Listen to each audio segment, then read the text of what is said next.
Friend, मैं आपका दोस्त अंकित मॉडर्न हिस्ट्री की इस क्लास में आपका स्वागत करता हूं। स्टूडेंट, हम लोग लेटर मुगल्स पढ़ रहे थे। तो लेटर मुगल्स में हमने ऑलरेडी किन किन मुगल्स के बारे में पढ़ चुके हैं। बहादुर शाह कंप्लीट कर दिया, जहेंद्र शाह भी पढ़ चुके हैं अपने स्टूडेंट्स, फारूक सियार, देन लास्ट क्लास में मोहम्मद शाह रंगीला, अहमद शाह, आलमगीर सेकंड, शाह आलम टू, ये सारे पढ़ चुके हैं। आज हम पढ़ेंगे अकबर टू के बारे में और बहादुर शाह जफर, जो आखिरी दो मुगल किंग बच्चे थे। तो स्टार्ट करते हैं स्टूडेंट्स। देखिए, अकबर सेकंड कब से कब तक रूल किए? 1806 से 1837 तक स्टूडेंट। तो ये थोड़ा टाइम लाइन याद रखना, कब कौन आया था, कई बार पूछ लेते हैं ऐसे क्वेश्चन भी। तो ठीक है स्टूडेंट। ये कंप्लीटली पावरलेस थे, मतलब इनके पास बिल्कुल पावर नहीं थी, एक तरह से पपेट रूलर थे ये। मतलब पपेट क्या होता है? जो इशारों पे नाचते हैं। Under the control of East India Company, किसके कंट्रोल में थे इस बार? ये ईस्ट इंडिया कंपनी के कंट्रोल में थे। इनके इनके time Lord Hasting remove many remaining imperial villages of Mughal court. जो भी उनकी ताकत हुआ करती थी, जो भी प्रिविलेजेस हुआ करते थे मुगल कोर्ट के, वो किसने खत्म किए थे? लॉर्ड हेस्टिंग ने। वेरन हेस्टिंग ने नहीं, लॉर्ड हेस्टिंग ने। स्टूडेंट याद रखना, ये कई बार बच्चे कंफ्यूज हो जाते हैं। वेरन हेस्टिंग और लॉर्ड हेस्टिंग दोनों अलग अलग हैं। आने वाली क्लासेस में मैं आपको बताऊंगा उनके बारे में भी। इन्होंने है ना राम मोहन रॉय को राजा का टाइटल दिया था। किसने दिया था? अकबर सेकंड ने। किसको? राम मोहन रॉय को। किसका टाइटल दिया था? राजा का। राजा राम मोहन रॉय इसलिए बोलते हैं उन्हें हम।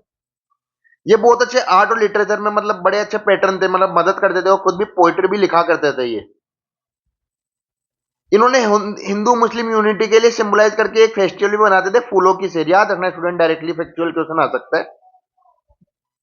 अब धीरे धीरे ईस्ट इंडिया कंपनी ने इनको है ना इक्वल मुगल, मतलब जो बेसिकली ईस्ट इंडिया कंपनी थी, वो मुगल्स के बराबर हो गई थी अब पावर में।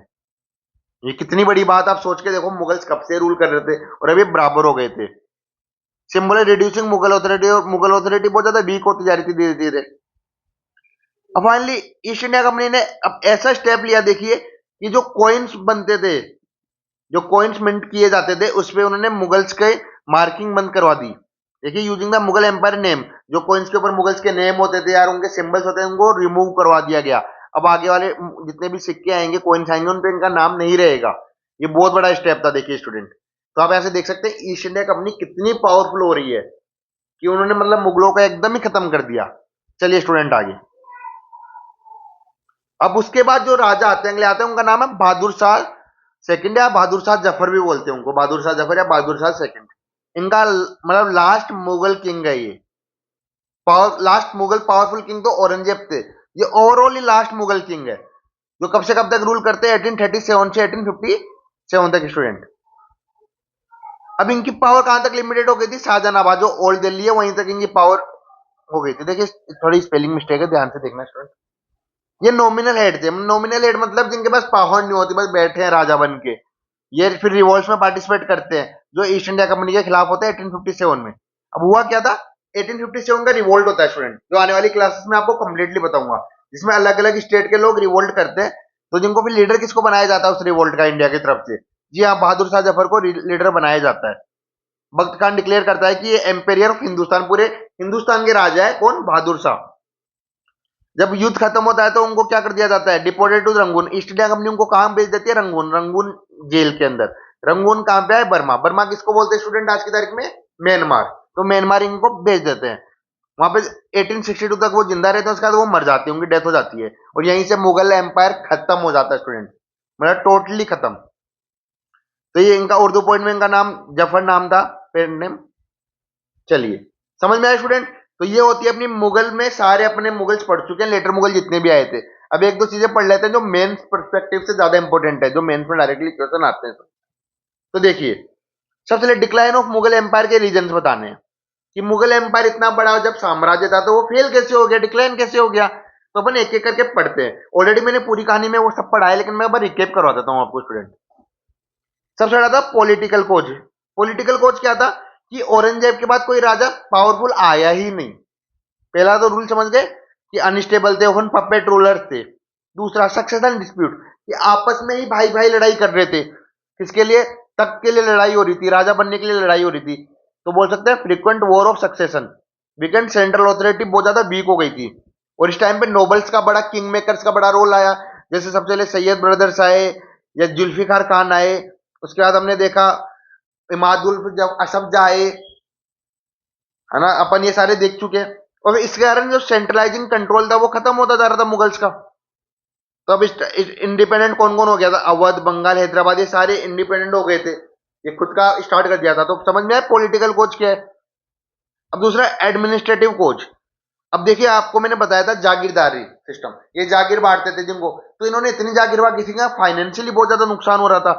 तो नो न्यू जागीर, अब नई जागीर थी नहीं, तो कंफ्लिक्ट हो रही थी नोबल्स के बीच में, जो नोबल्स थे उनके बीच में आपस में लड़ाई हो रही थी, करप्शन और बढ़ गया था, क्योंकि रेवेन्यू बहुत कम था, पुअर लॉ एंड ऑर्डर था, तो इसलिए करप्शन भी बढ़ गया। और आर्मी थी जिसको रिफॉर्म ही नहीं किया था, क्योंकि ईस्ट इंडिया कंपनी है तो आप जानते हो कितनी पावरफुल थी, क्योंकि वो नए इक्विपमेंट यूज कर रही थी, इनके पास तो वही ओल्ड फैशन था, तो कैसे लड़ाई करते। अब इकोनॉमिक कोच, कि भैया सबसे बड़ा इकोनॉमिक कोच क्या था, कि औरंगजेब ने डेक्कन जीतने के लिए बहुत पैसा खर्च कर दिया था, लेकिन डेक्कन जीत नहीं पाया। इस चक्कर में क्या हुआ कि उनके पास बहुत रिसोर्स खत्म होते गए, एग्जॉस्ट हो गया पूरा, है ना। और इसी टाइम पे देखिए कि पीजेंट रिवोल्ट्स भी होते हैं, जाट सल्तनत करते हैं, ट्रेड रूट भी खत्म हो गए थे। अब सोशल एंड रिलीजियस कोजेस देखिए स्टूडेंट, औरंगजेब की रिलीजियस पॉलिसी बहुत ज्यादा खतरनाक हुआ करती थी, मतलब जिससे लोग खुश से नहीं थे, हिंदू मुस्लिम कोई भी हो, सिख राजपूत है, कोई भी खुश से नहीं था। जजिया जैसे टैक्स लगाते थे। फिर ऐसे regional identity, Maratha Sikh Jat challenge करते थे मुगल अथॉरिटी को, क्योंकि जब ये लोग खुश नहीं थे तो लड़ाई करेंगे, तो मराठा से भी लड़ाई हुई, सिख से भी हुई, जाट से भी हुई। अब मिलिट्री, वही मैंने बताया आपको, मुगल आर्मी और यूरोपियन ट्रेंड फोर्स में बड़ा डिफरेंस था। फिर नादिर शाह और अहमद शाह के कंटिन्यूस होते रहे अटैक, तो इस कारण इनकी मिलिट्री और ज्यादा वीक हो गई। किसकी मिलिट्री, मुगल्स की। अब फॉरेन को देखिए कि British, French, Dutch commercial expansion कर रहे थे इस टाइम पे, ब्रिटिश भी आ चुके थे, फ्रेंच भी, डच भी, ये सारे इंडिया में आ चुके थे, ये कमर्शियल एक्सपेंशन कर रहे थे, इस कारण मुगल कोर्ट हुआ था। याद करिए फारूक शाह ने फरमान दे दिया था इनको पूरा, तो उससे भी काफी मतलब परेशानी आई थी इनको। फिर बैटल ऑफ बक्सर होती है, तो यहाँ से रियल मुगल पावर खत्म हो जाती है, क्योंकि ट्रीटी ऑफ इलाहाबाद होती है सालम टू के टाइम पे, ट्रीटी ऑफ इलाहाबाद होती है, तो यहाँ पे बैटल ऑफ बक्सर क्या बोलते हैं, मुगल पावर खत्म हो जाती है। लेकिन राजा अभी भी आते हैं, इसके बाद 3 राजा आते हैं।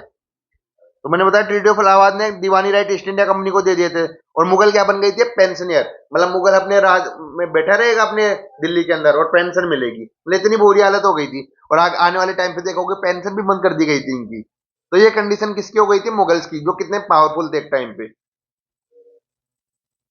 चलिए लास्ट आज की slide student, outcome of the decline के आउटकम क्या हुए, तो ये अपन शुरू से पढ़ रहे हैं कि इसका कारण क्या हुआ। तो रीजनल किंगडम निकल के आए, बंगाल, हैदराबाद, मैसूर, मराठा, रोहिला, सिक्स एम्पायर निकल के आ गए नए नए। पॉलिटिकल फ्रेगमेंटेशन हो गया पूरे इंडिया में, इंडिया मतलब एक तरह से अलग अलग पार्ट्स में टूटता गया। यूरोपियन पावर निकल के आई, और ब्रिटिश के पास सबसे फायदा क्या था, उनकी मिलिट्री सुपेरियरिटी, मतलब मिलिट्री उनकी काफी अच्छी थी। तो ईस्ट इंडिया कंपनी ने मुगल्स को रिप्लेस कर दिया डोमिनेंट पावर में, और ब्रिटिश राज का यहाँ से स्टार्ट हो गया। तो यहाँ से देखेंगे ईस्ट इंडिया कंपनी कैसे कैसे बाकी लोगों से युद्ध करेगी। इकोनॉमिक चेंजेस आए धीरे धीरे, मुगल रेवेन्यू सिस्टम पूरा कोलैप्स हो चुका था, है ना। और ईस्ट इंडिया कंपनी ने नए सिस्टम लेके आए थे एग्रीकल्चर के, परमानेंट सेटलमेंट, टेरिटोरी, मेलवारी, ये वाले सारे सिस्टम आने वाली क्लासेस में हमको पढ़ाऊंगा स्टूडेंट, आप टेंशन मत लीजिए, है ना। तो मुगल पेट्रोनेज भी खत्म हो गया, दिल्ली अपना स्टेटस खो चुकी थी, कल्चरल कैपिटल जिसको बोला जाता था। फिर 1857 का रिवोल्ट होता है, और यहीं से पूरा एम्पायर खत्म हो जाता है। बहादुर शाह को हमने बताया रंगून भेज देते हैं, रंगून में उनके साथ क्या होता है, डेथ हो जाती है 1862 के अंदर।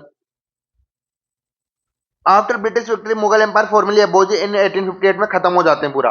और ये इंडिया का शिफ्ट किस पे हो जाता है, पूरा क्राउन रूल, जिसको ब्रिटिश राज बोला गया, ईस्ट इंडिया कंपनी। यहां से कौन रूल करेगा, east India company student. Hope so आपको समझ में आया होगा आउटकम्स वगैरह, डिक्लाइन ऑफ वगैरह। तो देखिए स्टूडेंट, आने वाली क्लास में मैं आपको पढ़ाने वाला हूँ British conquest over Bengal, Bengal के ऊपर ब्रिटिश ने कैसे कॉन्क्वेस्ट किया, तो पूरी बंगाल की कहानी मैं आपको बताऊंगा स्टूडेंट्स। होप सो आपको वीडियो पसंद आ रही होगी, आप अपने फ्रेंड्स को भी शेयर कर सकते हैं। लाइक कमेंट करना मत भूलिए स्टूडेंट, चैनल को सब्सक्राइब अगर नहीं किया है तो चैनल को सब्सक्राइब कर दीजिए, और भी कंटेंट लेके आता रहूंगा मैं ऐसे ही। ऑलरेडी ज्योग्राफी रीजनिंग की क्लास भी कंटिन्यू चल रही है, तो आप वो देख सकते हैं। कोई भी डाउट हो तो मेरे से कमेंट में पूछना स्टूडेंट, और टेलीग्राम चैनल ज्वाइन कर लीजिए नोट्स के लिए। Thank you.